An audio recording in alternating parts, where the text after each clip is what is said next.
ನಮಸ್ತೆ, ಕನ್ನಡತಿ ಅಡುಗೆಯರ ಮನೆಗೆ ಸ್ವಾಗತ. ಇವತ್ತು ನಾನು ಉದುರು ಕಡುಬು ಮಾಡ್ತಾಯಿದ್ದೀನಿ. ಒಂದು ಹೊಸ ರೆಸಿಪಿನ ತೊಗೊಂಬಂದಿದ್ದೀನಿ. ಹೇಗೆ ಮಾಡಿದ್ದೀನಿ ಅಂತ ನೋಡ್ಕೊಂಬರೋಣ. ಹೋಳಿಗೆ ಜೊತೆಗೆ, ಚಪಾತಿ ಜೊತೆಗೆ, ಮಾವಿನಕಾಯಿ ಶಿಕರಣೆ ತಿಂದಿರ್ತೀವಿ.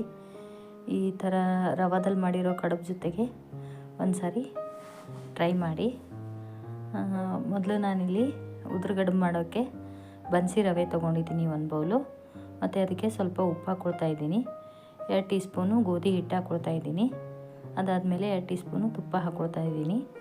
ಇದನ್ನು ಚೆನ್ನಾಗಿ ಮಿಕ್ಸ್ ಮಾಡ್ಕೊಳ್ತಾ ಇದ್ದೀನಿ. ಮಿಕ್ಸ್ ಆದಮೇಲೆ ಇದಕ್ಕೆ ಒಂದು 4 ಟೇಬಲ್ ಸ್ಪೂನು ಕುದಿಸಿರೋ ನೀರನ್ನ ಹಾಕ್ಕೊಳ್ತಾ ಇದ್ದೀನಿ. ಹಾಕ್ಕೊಂಡು ಮಿಕ್ಸ್ ಮಾಡ್ಕೊಳ್ತಾ ಇದ್ದೀನಿ. ಬಿಸಿನೀರು ಸ್ವಲ್ಪನೇ ಹಾಕ್ಕೋಬೇಕು, ಜಾಸ್ತಿ ಹಾಕ್ಕೋಬಾರ್ದು. ಅದಾದಮೇಲೆ ತಣ್ಣೀರಿಂದ ಇದನ್ನು ಚೆನ್ನಾಗಿ ಕಲಿಸ್ಕೋಬೇಕು. ಸ್ವಲ್ಪನೇ ನೀರು ಹಾಕ್ಕೊಂಡು ನಿಧಾನಕ್ಕೆ ಕಲಿಸ್ಕೋಬೇಕು.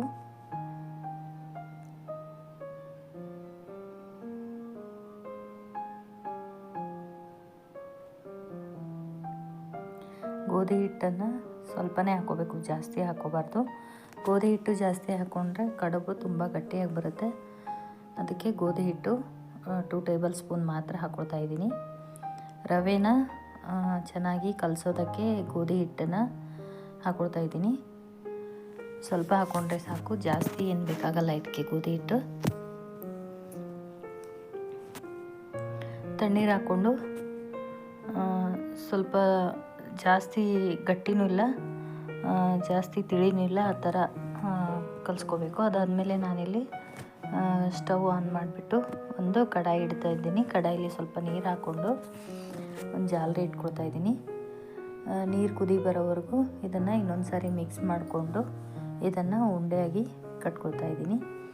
ನೀವು ಬೇಕಂದರೆ ಚಿಕ್ಕದಾಗಿನೂ ಕಟ್ಕೋಬೋದು. ನಾನು ಇಷ್ಟು ಸೈಜಲ್ಲಿ ಉಂಡೆಯಾಗಿ ಕಟ್ಕೊಳ್ತಾ ಇದ್ದೀನಿ. ಇದು ಸ್ವಲ್ಪ ಗಟ್ಟಿಯಾಗಿದೆ ಅಂತ ಇನ್ನೊಂದು ಸ್ವಲ್ಪ ನೀರು ಹಾಕ್ಕೊಂಡು ಮಿಕ್ಸ್ ಮಾಡ್ಕೊಳ್ತಾ ಇದ್ದೀನಿ. ಈ ಥರ ಉಂಡೆಯಾಗಿ ಎಲ್ಲನೂ ಕಟ್ಕೊಂಡು ಇಟ್ಕೊಳ್ತಾ ಇದ್ದೀನಿ. ನಾನು ಇದನ್ನು ಬನ್ಸಿ ರವೆಯಿಂದ ಮಾಡಿರೋದು, ತುಂಬ ಚೆನ್ನಾಗಿರುತ್ತೆ ಟೇಸ್ಟು. ಇದನ್ನು ಉಂಡೆನೆಲ್ಲ ಸ್ಟೀಮಲ್ಲಿ ಬೇಯಿಸೋದಷ್ಟೇ. ನಾನಿಲ್ಲಿ ಜಾಲರಿ ಇಟ್ಕೊಂಡಿದ್ದೀನಿ, ಬೇಕಂದರೆ ಇಡ್ಲಿ ಪಾತ್ರೆನೂ ಇಟ್ಕೋಬೋದು. ಈ ಥರ ಒಂದು ಪ್ಲೇಟ್ನ ಮುಚ್ಕೊಳ್ತಾ ಇದ್ದೀನಿ. ಜಾಲರಿಲೆಲ್ಲ ಹಾಕಿಬಿಟ್ಟು ಒಂದು 15 ಮಿನಿಟ್ಸ್ವರೆಗೂ ಕುದಿಸ್ಕೋತಾ ಇದ್ದೀನಿ. ಇವಾಗ ಇದೆಲ್ಲ ಸ್ಟೀಮ್ ಆಗಿದೆ, ಕಲರ್ ಚೇಂಜ್ ಆಗಿದೆ. ಇವಾಗ ಇದೆಲ್ಲ ಕೂತಿದೆ. ವಿಡಿಯೋ ಇಷ್ಟ ಆದರೆ ಲೈಕ್, ಶೇರ್, ಸಬ್ಸ್ಕ್ರೈಬ್ ಮಾಡಿ. Thank you.